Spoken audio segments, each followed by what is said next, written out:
बीते कुछ सालों में गुजरात से कई ऐसी तस्वीरें आई हैं जिनमें बड़े बड़े घरानों के छोटे छोटे बच्चे संन्यास धारण करते दिखे। इधर जैन धर्म फिर से एक बार चर्चाओं में है क्योंकि सम्मेद शिखर जी को पर्यटन स्थल बनाए जाने की घोषणा हो गई थी। हालांकि वो वापस हो गई। पूरे देश में प्रदर्शन हुए और जैन धर्म एक बार फिर से एक हो रहा था। जैन धर्म को मानने वाले भले ही देश में जनसंख्या के आधार पर कम हो, लेकिन धर्म को लेकर बेहद पक्के हैं। आचार विचार और आहार की शुचिता का जितनी कड़ाई से पालन जैन धर्म के मानने वाले करते हैं, उतना कम धर्मों में देखने को मिलता है। इस धर्म के साधु और सन्यासियां और कड़ा जीवन जीने के लिए जाने जाते हैं। दीक्षा लेने के बाद से ही वो कभी भी नहाते नहीं। दिगंबर साधु तो वस्त्र भी धारण नहीं करते हैं, साथ ही बीमार पड़ने पर दवा भी नहीं लेते। तमाम ऐसी बातें हैं जो मैं आज आपको बताऊंगा जैन धर्म के बारे में। नमस्कार, मेरा नाम है कुलदीप द्विवेदी और आप देख रहे हैं वन इंडिया हिंदी। दरअसल जैन धर्म में दो पंथ हैं, श्वेतांबर और दिगंबर। दोनों ही पंथों के साधु और साध्वियां दीक्षा लेने के बाद कठोर जीवन जीते हैं। वो सही मायने में मर्यादित और अनुशासित जीवन जीते हैं, जिसमें किसी भी तरह का भौतिक और सुविधापूर्ण संसाधनों से भरा हुआ जीवन मना होता है। श्वेतांबर साधु और साध्वियां शरीर पर केवल एक पतला सा सूती कपड़ा धारण करते हैं। दिगंबर साधु तो वस्त्र भी धारण नहीं करते हैं। इस पर जैन पंथ की साध्वियां जरूर एक सफेद साड़ी पहनती हैं, लेकिन कड़ाके की ठंड हो या तेज बारिश या फिर गर्मी, दिगंबर कभी भी कपड़े नहीं पहनते और वो पैदल ही चलते हैं।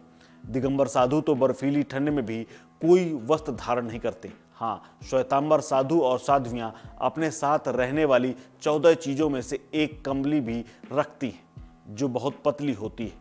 उसे वो केवल सोते समय ओढ़ लेती हैं। इसके साथ ही जैन समुदाय में एक और खास बात होती है, वो होती है स्नान।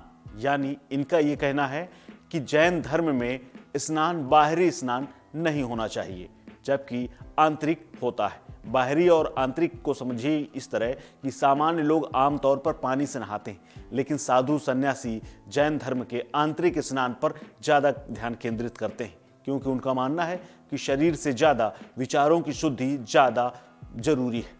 ध्यान में बैठकर आंतरिक स्नान वो रोज करते हैं। उनके स्नान का मतलब होता है भावों की शुद्धि। जीवन पर्यंत वो इसी का पालन भी करते हैं। ये सभी साधु और सन्यासी चाहे कोई मौसम हो जमीन पर ही सोते हैं। ये जमीन किसी प्रकार के कपड़े, गद्दे, रजाई से विहीन होती, यानी नंगी जमीन पर सोते हैं या फिर लकड़ी की। वो चटाई का इस्तेमाल करते हैं, लेकिन बेहद कम जगह पर। सोने के लिए सूखी घास का भी इस्तेमाल कर लेते हैं। हालांकि इन साधु और सन्यासियों में नींद की धारणा कम बताई जाती है। कहा यह जाता है कि दिगंबर और साधुओं के बारे में ये तक कहा जाता है कि केवल करवट लेते हैं और ये नींद खुद लेते ही नहीं। आपको ये बात जानकर हैरानी होगी, लेकिन ये सच है कि दीक्षा के बाद जैन साधु और सन्यासियां कभी भी नहाते नहीं। माना यह जाता है कि उनके स्नान में सूक्ष्म जीवों के जीवन खतरे में पड़ जाता है। इसी वजह से वो नहाते नहीं हैं और मुंह में हमेशा कपड़ा लगाए रहते हैं, ताकि कोई सूक्ष्म जीव मुंह के रास्ते शरीर में ना पहुंच जाए। हाँ, साधु और साध्वियाँ ये जरूर करते हैं कि कुछ दिनों के अंतर में एक गीला कपड़ा लेकर अपने शरीर को पोंछ लेते हैं। उससे उनका शरीर हमेशा तरोताजा और शुद्ध लगता है। जैन भिक्षु सभी तरह के भौतिक संसाधनों का त्याग कर देते हैं और बेहद सादगी के साथ जीवन गुजार देते हैं। यहाँ तक कि विदेशों में रहने के वाले साधु संत और सन्यासी भी इसी तरह का कठिन जीवन बिताते हैं। ठहरने के लिए आश्रम और खाना जैन समुदाय उन्हें मुहैया कराता है, या वो जैन धर्म से जुड़े मंदिरों के साथ लगे मठों में रहते हैं। इस खबर में फिलहाल इतना ही। अपडेट्स के लिए बने रहिए वन इंडिया हिंदी के साथ। नमस्कार।